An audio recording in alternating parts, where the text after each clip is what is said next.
Welcome back everyone. I am Deepak Unyal. In previous tutorial we have discussed that a constructor is called implicitly every time an object is created, and by default there is one constructor in every class. Even if you don't mention this constructor here, or you don't define this constructor here, there will be a default constructor in your class, right? And generally it is made public, and it is a special kind of function whose name is same as class name, and that is done so that compiler should be able to distinguish from other class members. Also there is another point, that there is no return type for constructor, not even void. If you mention any return type for the constructor, that will be a compiler error. And this default constructor we can provide in two ways. One is implicit, and implicit is provided by C++ compiler, and we don't see it here. But when we talk about explicit constructor, it is defined by us, and we customize it according to our own needs. So in previous tutorial we have seen that we want to set the age to some variable 10 or some value 10, but there are two ways to set the values.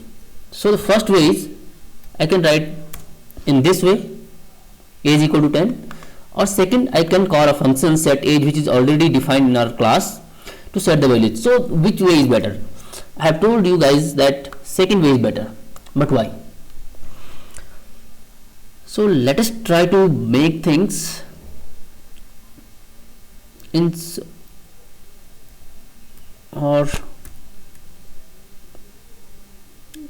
yes, I will try to make this is -1. Maybe I want to make it -1. So what is going to happen in two of the, or I will run this, try to, student is age is 10. So how it is happening? It is setting the age to -1 and it is setting the age to 10. So let us comment this thing and then see what output we get.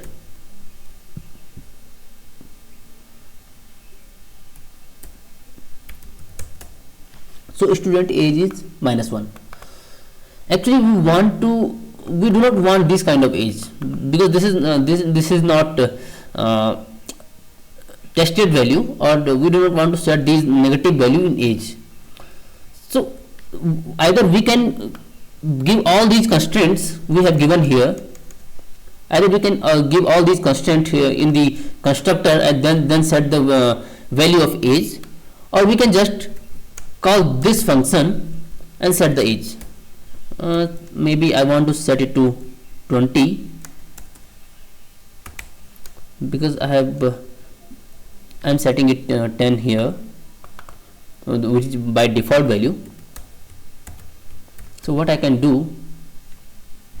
I will try to run it, and student age is 20. How it happens? Because I am providing 20 from here, but if you try to give -1 here, it will set it to by default 1, by default 10, and not the -1. It will also provide us a message that this value is invalid. So this says that invalid age and setting age to default value. I have given a wrong message here. It's not setting to 0, but it's setting to default value 10. Although these things will be understood better if we talk about parameterized constructor, because the constructor we are discussing here are default constructor. And one point I would also like to write about default constructor. Default constructor have no parameters.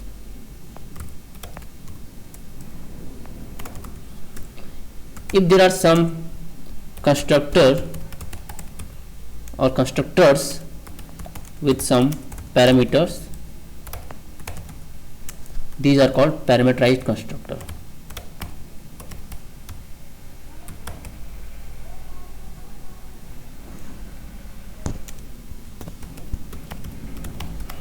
So in which situation we can use this kind of constructor? When user want to provide value of data members while creating an object. So let us see how it can happen. Maybe I want to give a value here that I want to set age equal to 20. What I need to do, as a constructor is taking some variable, this is integer, and I will make it a. Now I can set it to a value from here. If I try, now this point will be more clear to you that why second is better than first. If I set it a here, so it is not checking anything, or it is not putting any constraint. So it's better that you pass this value to this set age function and then try to change the age. So see how the age, so student age is 20, that is fine. You could also say that if I write all the logics here, maybe I might write all logics and constraints here.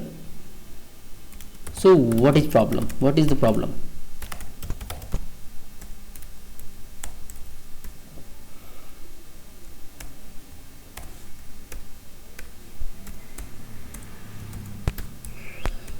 So there is a very big problem here, because constructor is called only once whenever an object is created, right? So if you want to change the age at some later point of time, you will not come inside this constructor, and all those logics we have written here, we will not be able to use those logics, or we will not be able to use those constraints. So it's better that we make a function set age and put all the logics or all the constraints or all the validities inside this function and call this function every time. So this will enhance reusability of the code. And object oriented programming system has a very one of the important feature that it says that do not repeat and do not repeat the code. So if you are writing anything here, you should not write it again. So in this way, second way is better than the first statement. So I will not use this way, and I will use set age. You can also try to give -1 or some invalid value here, and then try to run program again. It says that invalid age and setting age to default value 10, and then it says student age is 10. So in this way, constructor or parameterized constructor is helping us to set the values again in such a way that all the values are tested and validated. So I think it's enough for this lecture. If you have any doubt, please put it in the comments, or you can write me a mail at theagconcept@gmail.com. Thank you so much.